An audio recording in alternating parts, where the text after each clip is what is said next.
But, this week, Putin's thugs have also taken a serious beating. And, not only Putin's, but also Kadyrov's. In the Zaporizhzhia direction, the Ukrainian armed forces blew up an armored vehicle with Kadyrov's paratroopers from the Akhmat East unit. Moreover, Russians continue to surrender to Ukrainian captivity.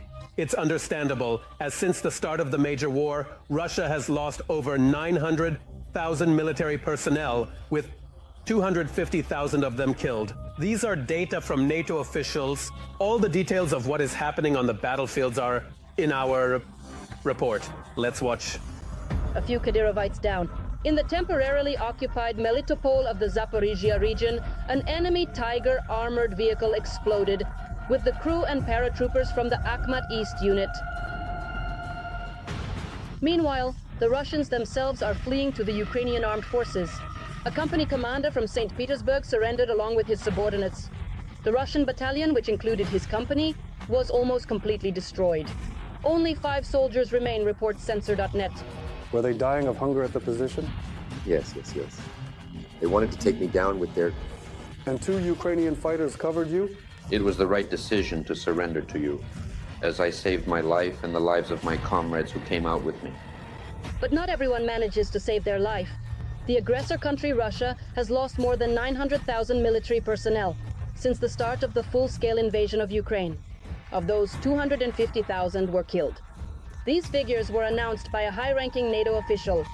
Among the wounded occupiers, many have sustained life-altering injuries.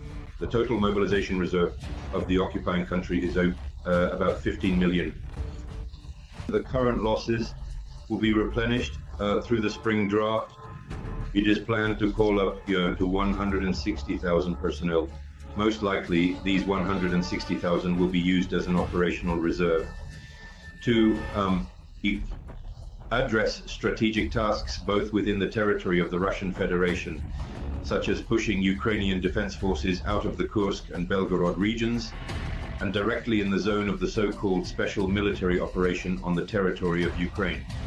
According to the data from the General Staff of the Armed Forces of Ukraine, Russian troops lost approximately 1,380 soldiers in a day.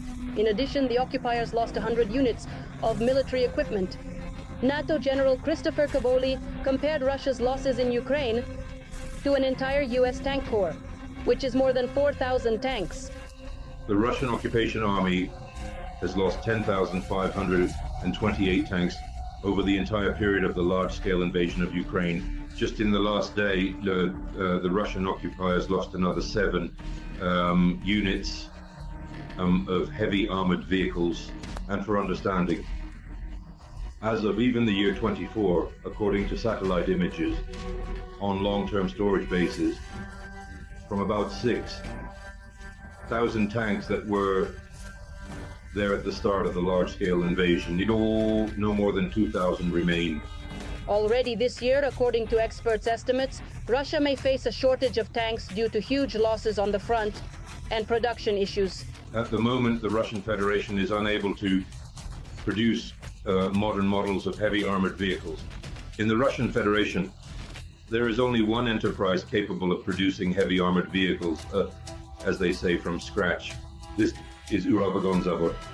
According to various estimates, the monthly production of T-90 tanks, the latest models of Russian armored vehicles, is no more than 10 units.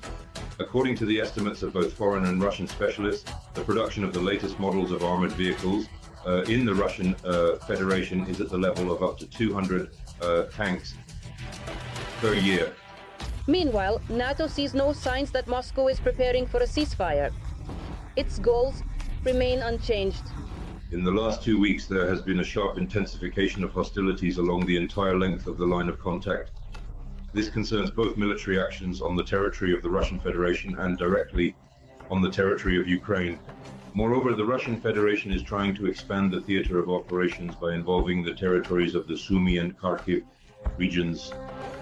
In addition, there is a sharp intensification of hostilities in the Zaporizhzhia direction, and accordingly the traditionally difficult situation in the Donetsk direction. But the Ukrainian military is ready to fight against the Russian invaders. The Supreme Allied Commander Europe of NATO, General Christopher Cavoli, stated that the armed forces of Ukraine are holding their positions and implementing innovations on the front. This is an acknowledgement that the defense forces of Ukraine are capable not only of holding back the onslaught of the occupiers, but also of conducting successful counteroffensive actions. Moreover, not only on the territory of Ukraine, but primarily on the territory of the Russian Federation. Kavoli also noted that the defense forces continue to hold a bridgehead in Kursk and have even advanced towards the Belgorod region. And in Chasiv Yar in recent months, the Russian offensive has somewhat begun to decrease. The heaviest battles are taking place in the Chasiv Yar area. The Ukrainian defense forces are holding positions in two neighborhoods of this settlement. The main task of the occupiers is to try to reach the Bakhmut-Kostiantynivka highway directly. Chasiv Yar is a key point of Ukrainian defense, which effectively covers further advancement of the occupying forces towards the Slovianska-Kramatorsk agglomeration.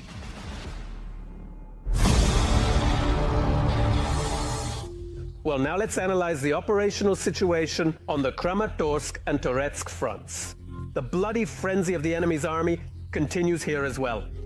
On the Kramatorsk front, Ukrainian defenders are currently repelling an attempt by the occupiers to advance in the area of Kurdyumivka.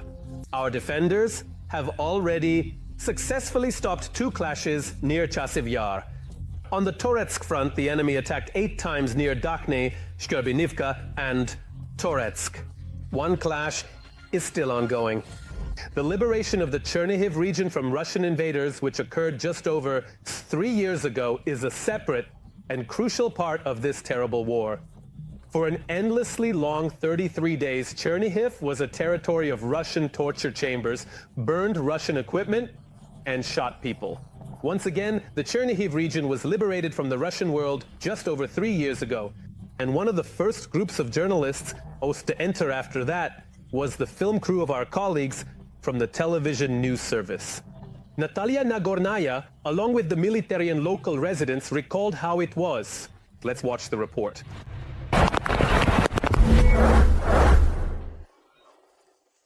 This spot on the road immediately draws attention, and it is a reminder of the events from 3 years ago.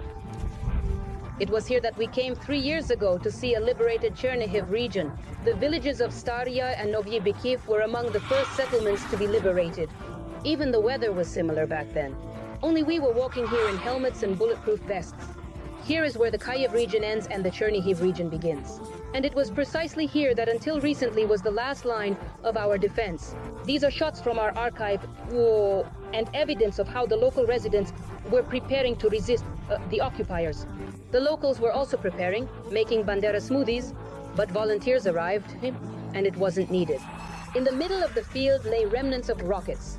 At least someone has a nose. And the defensive structures still smelled of fresh wood, and battles back then. The fruits have already started. The mortars had already started working, grenades were flying in, so we started digging in. The local guys from the territorial defense helped us. This is Pedro's friend.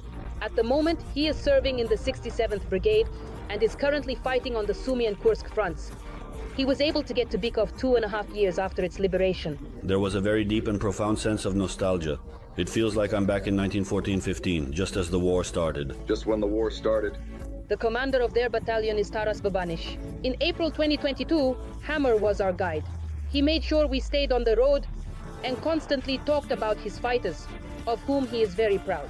As a result of the work of Ukrainian artillery, we managed to destroy, accordingly, their target. There were a lot of shells of various kinds and calibers here. The consequences of this can be seen.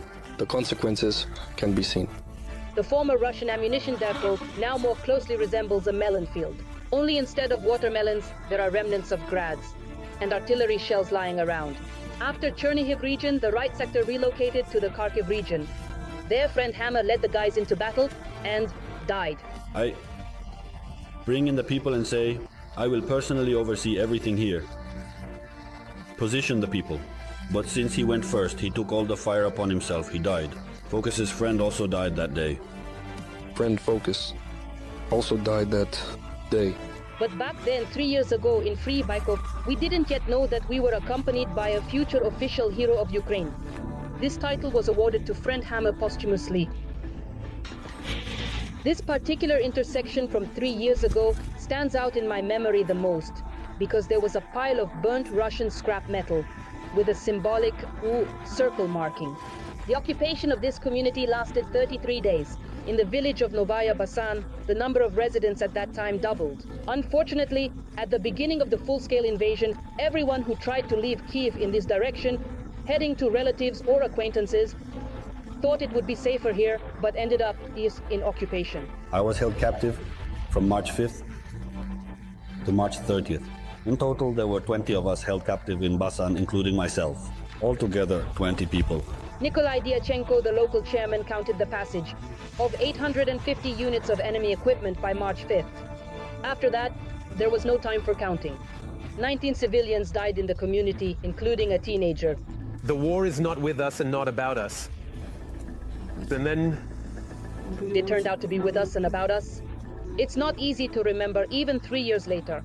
Maria Zubets recounts how the occupiers fired in all directions and severely wounded her father.